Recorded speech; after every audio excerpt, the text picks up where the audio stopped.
आज supreme court ने दिल्ली और आसपास के निवासियों के हित में सिस्टम को बड़ा और एक अहम निर्देश दिया। सुप्रीम कोर्ट ने दिल्ली, नोएडा, गुरुग्राम, गाजियाबाद नगर निगम को निर्देश दिया कि वो स्ट्रीट डॉग्स को पकड़ने के लिए अभियान चलाएं। स्ट्रीट डॉग्स को पकड़कर उन्हें डॉग शेल्टर होम में रखा जाएगा। एनसीआर की सभी अथॉरिटी सुनिश्चित करें कि शहर के हर इलाके, गली, सड़क स्ट्रीट डॉग्स से मुक्त हो। स्ट्रीट डॉग्स को पकड़ने का अभियान उन इलाकों से शुरू हो जहां डॉग बाइट की सबसे ज्यादा घटनाएं होती हैं। सुप्रीम कोर्ट ने एजेंसियों को हेल्पलाइन नंबर जारी करने के लिए भी कहा है। Court was only cautious about the incidents of dog biting in the societies. और जैसे मीडिया ने भी अभी रिसेंटली काफ़ी केसेस रिपोर्ट किए कि कई एक इलाकों में हुआ है इस तरीके के इंसिडेंट्स आए हैं, तो that was the reason to pass such an order in the court. Court के सामने ये भी था कि जो स्ट्रे डॉग्स हैं, अगर वो सड़कों पे हैं और डॉग बाइट्स के इंसिडेंट हो रहे हैं, रेबीज़ हो रहा है और अगर किसी की जान माल को हानि पहुंचती है, तो उसका जो ये कुछ ऐसी क्षति है जिसकी पूर्ति नहीं की जा सकती है। सुप्रीम कोर्ट ने कहा क्या ऐसे लोगों को वापस लाया जा सकता है जो रेबीज के शिकार हो गए। आज कोर्ट ने डॉग लवर्स पर भी सख्ती दिखाई।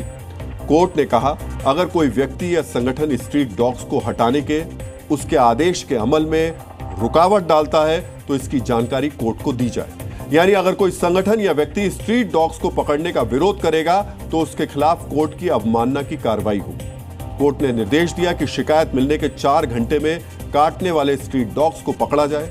एजेंसियां 6 हफ्ते में कार्रवाई की स्टेटस रिपोर्ट पेश करेंगी। यानी कोर्ट ने टाइम बाउंड एक्शन का निर्देश दिया है। साथ ही एजेंसियों को कहा है कि वो कोर्ट को अपनी कार्रवाई की जानकारी भी दें। ऐसे में लापरवाही हुई तो जिम्मेदार अफसरों पर कार्रवाई हो सकती है।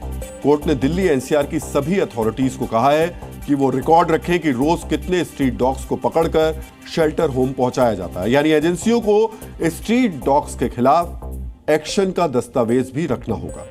कोर्ट ने स्ट्रीट डॉग्स को गोद लेने और उन्हें पालने की इजाजत देने से भी इनकार कर दिया। यानी अब पालतू बताकर स्ट्रीट डॉग्स को शेल्टर होम भेजने से बचाया नहीं जा सकेगा। मित्रों, यहां हम आपको बताना चाहेंगे अगर आपने अपने पालतू डॉग को रजिस्ट्रेशन नहीं कराया है तो उसे भी स्ट्रीट डॉग माना जा सकता है। डॉग लवर्स को आज जानना चाहिए कि डॉग पालने के लिए स्थानीय एजेंसी से रजिस्ट्रेशन कराना होता है। एजेंसियों को पालतू डॉग के नस्ल, उम्र, रंग, पहचान की जानकारी देनी होती है।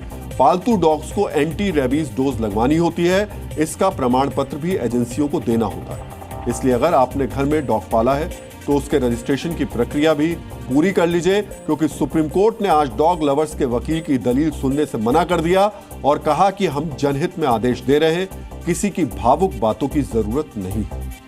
लेकिन डॉग लवर्स सुप्रीम कोर्ट के दिशा निर्देश पर सवाल उठा रहे हैं। आज डॉग लवर्स ने सुप्रीम कोर्ट के फैसले के बाद प्रोटेस्ट भी किया। वो सवाल उठा रहे हैं क्या लाखों स्ट्रीट डॉग्स को रखने के लिए दिल्ली एनसीआर में शेल्टर होम है? शेल्टर तो एक भी नहीं है पूरे दिल्ली में, तो कहाँ डालेंगे? 3 लाख कुत्ते हैं। 3 लाख कुत्तों को कौन से शेल्टर में आप डालेंगे? पहले तो दिल्ली सरकार को ये लिखा है कि 2 महीने के अंदर अंदर उनको शेल्टर, उसका असल नाम है पाउंड में डालना पड़ेगा। अब उसके लिए पाउंड बनाने पड़ेंगे। तो 1 पाउंड अभी 3 लाख कुत्तों के लिए आपको 3000 पाउंड बनाने पड़ेंगे, और वो भी वहां बनाने पड़ेंगे जहां कोई रहता नहीं है, क्योंकि एक कॉलोनी के अंदर तो आप बना नहीं सकते हैं जिसमें आप 100 कुत्ते डालेंगे या 200 कुत्ते डालेंगे। ये नामुमकिन है। डॉग्स बाइट की बढ़ती घटनाओं को लेकर सुप्रीम कोर्ट ने कहा कि छोटे बच्चों को रेबीज के शिकार होने के लिए नहीं छोड़ा जा सकता। लोगों को यह यकीन होना चाहिए कि वो आवारा कुत्तों के डर के बिना फ्री होकर घूम सकते हैं। मित्रों, आज हम आपको ये जानकारी भी देना चाहेंगे कि 22 जुलाई को लोकसभा में सरकार ने बताया था कि 2024 में देश में डॉग बाइट्स की 37,17,336 घटनाएं हुई थी। यानी 2024 में हर सेकंड 7 लोगों को कुत्तों ने काटा। रिपोर्ट्स के मुताबिक 2025 के शुरुआती 5 महीने में नोएडा में 52,700 से ज्यादा डॉग बाइट्स के मामले सामने आए।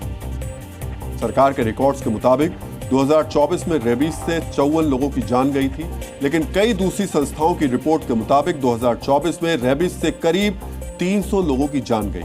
इनमें से करीब 40% पीड़ित 14 साल से कम उम्र के बच्चे थे। रेबीज के मामले में भारत अब भी दुनिया में सबसे ज्यादा प्रभावित देशों में है। इसलिए आज सुप्रीम कोर्ट ने इस दिशा निर्देश को मानवीय नजरिए से इस पूरे दिशा निर्देश को देखा जाना चाहिए। जी न्यूज़।